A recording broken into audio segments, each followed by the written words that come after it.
शादी के बाद अपनी स्टडीज़ को रीस्टार्ट करना इतना इजी नहीं होता। स्पेशली अगर आपका छोटा बच्चा है तब तो बहुत ही मुश्किल टास्क है ये।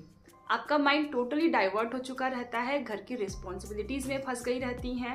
अगर आप मोटिवेट होकर के पढ़ाई स्टार्ट भी कर देती हैं, मुश्किल से 1 से 2 दिन आप पढ़ पाएंगी, बट फिर से जो पीछे की रिस्पॉन्सिबिलिटीज़ थी ना, वो आपको खींचने लग जाती हैं और आपको ना चाहते हुए भी पढ़ाई बंद करना पड़ता है।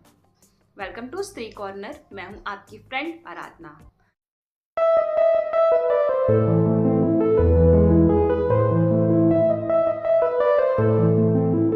आज है संडे और आज हम बात करते हैं हैशटैग हम सब पे वो सारी बातें जो हम किसी को बताना तो चाहते हैं पर कोई हमें सुनने और समझने वाला नहीं होता है। इसलिए आप मुझे कमेंट करते हैं और मेरी जो YouTube फैमिली है इसमें से बहुत से लोग आपके कमेंट्स का रिप्लाई कर देते हैं। अगर नहीं हो पाता तो मैं वीडियो के थ्रू आपके कमेंट्स का रिप्लाई करती हूँ। एक मेरी फ्रेंड है जो बहुत परेशान है कि दीदी मैं अपनी पढ़ाई रीस्टार्ट तो करना चाहती हूँ बट पूरे दिन मुझे टाइम नहीं मिलता है, पूरे दिन काम में बिजी रहती हूँ और रात में थक के सो जाती हूँ। बॉडी साथ नहीं देती है कि मैं पढ़ाई करूँ। और क्योंकि उनकी बच्ची भी है छोटी 1.5 ईयर की, तो रिस्पॉन्सिबिलिटीज़ और भी ज़्यादा हैं और वो बहुत परेशान है कि दीदी मेरा लास्ट चांस है, DSSB का मैं एग्ज़ाम देना चाहती हूँ बट मैं क्या करूँ कुछ समझ में नहीं आ रहा है। तो ये प्रॉब्लम वो सारी औरतें फेस करती हैं जो भी शादी के बाद अपनी पढ़ाई को रीस्टार्ट करती हैं।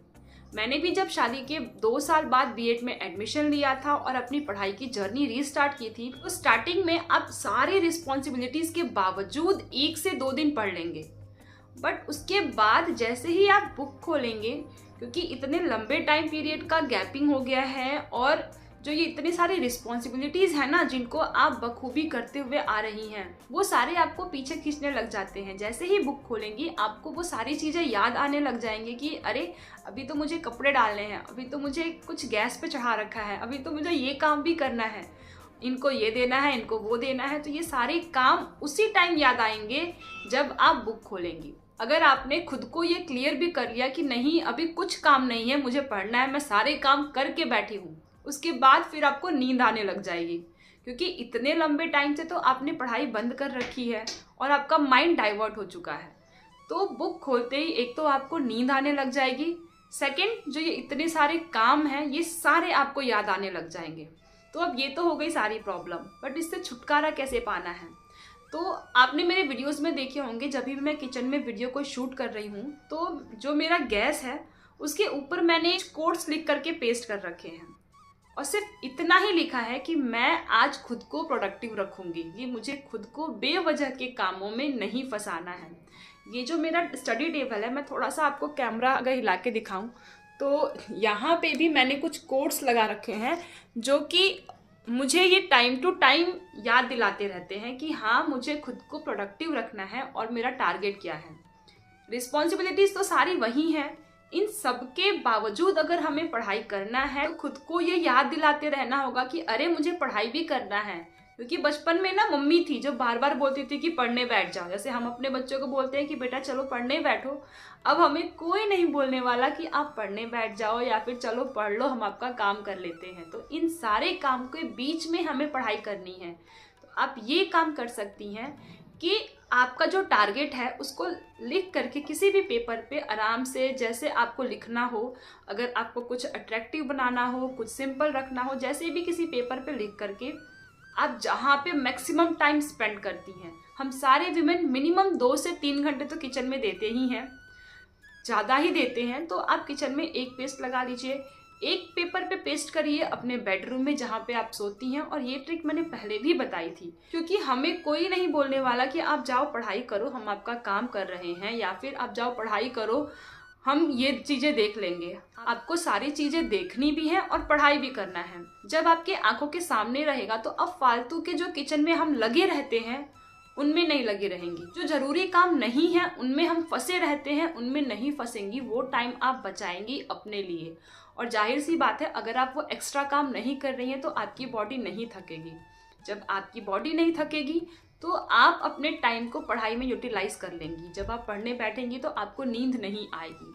और ये नींद वाली प्रॉब्लम तो होती है क्योंकि हम काफ़ी लंबे टाइम पीरियड से अपनी पढ़ाई छोड़ चुके हैं, बट जैसे ही ना आप खुद को मोटिवेट करेंगे कि नहीं यार मुझे नहीं सोना है, मुझे पढ़ाई करना है, 2-3 दिन, 20 दिन, 25 दिन मेहनत करनी पड़ेगी, पर उसके बाद आपको ये प्रॉब्लम भी नहीं होगी कि बुक खोलते ही नींद आ जा रही है। क्योंकि ये प्रॉब्लम कॉमन है कि जब आप काफ़ी लंबे टाइम के बाद पढ़ाई स्टार्ट करती हैं तो बुक खोलते ही नींद आ जाती है, क्योंकि हमारा उसमें इंटरेस्ट ही नहीं होता है, हम ज़बरदस्ती पढ़ रहे होते हैं।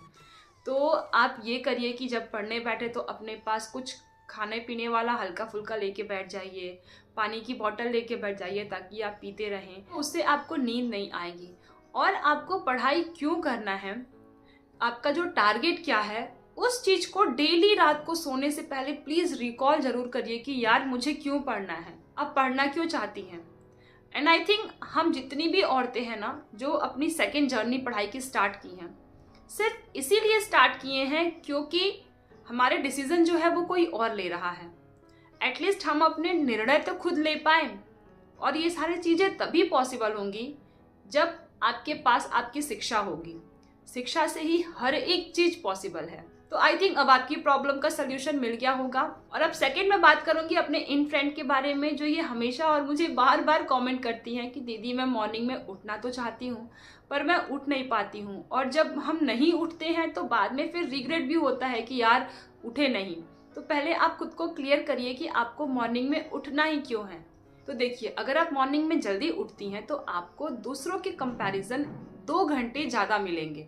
और क्योंकि आपने शादी के बाद अपनी पढ़ाई रीस्टार्ट की है तो कंपटीशन बहुत ज़्यादा है, आपके पास वैसे ही टाइम कम है, अब आपको टाइम चाहिए ही चाहिए। तो इसलिए आपको मॉर्निंग में उठना बहुत इम्पॉर्टेंट है। तो फर्स्ट ऑफ ऑल खुद को ये क्लियर करिए कि आपको मॉर्निंग में क्यों उठना है। और उसके बाद आप ये कर सकती हैं कि जब भी आप अलार्म लगाती हैं तो अलार्म को अपने बेड से दूर रखें, ताकि जब आप बेड से उठ के जाएंगी तो आपकी नींद वैसे ही खुल जाएगी। उसके अलावा भी एक बेस्ट तरीका ये है कि आप जब भी रात में उठती हैं वॉशरूम वगैरह जाने के लिए तो आप उस टाइम ढेर सारा पानी पी के सोइए। ये मैंने बहुत पहले भी अपने वीडियोस में बताया था, क्योंकि मैं बचपन में ऐसा ही करती थी। जब मुझे मॉर्निंग में जल्दी उठना होता था तो रात में हम जब भी उठते हैं ना तो मैं ढेर सारा पानी पी लेती थी, ताकि मॉर्निंग में वॉशरूम के लिए हमें उठना पड़ जाए, और फिर जब उठेंगे तो नींद अपने आप खुल जाती है। तो ये ट्रिक भी आप यूज़ कर सकती हैं मॉर्निंग में जल्दी उठने के लिए।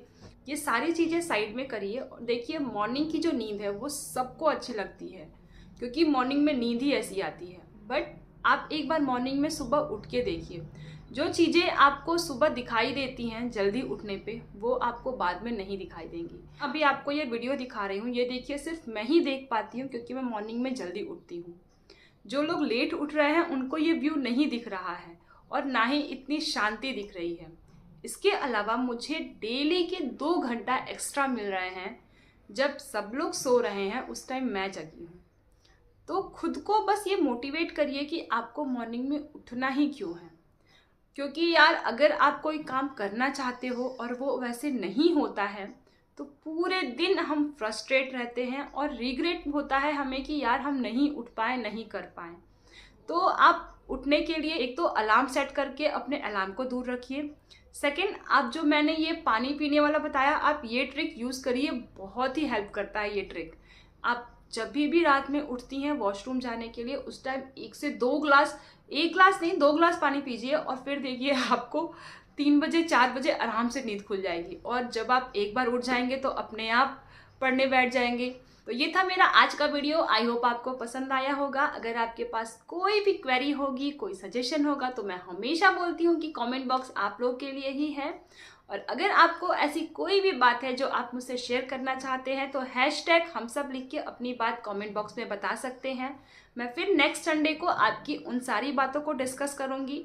मिलते हैं फिर नेक्स्ट वीडियो में। आप मुझे इंस्टाग्राम पे भी सर्च कर सकते हैं आराधना राजीव दुबे से।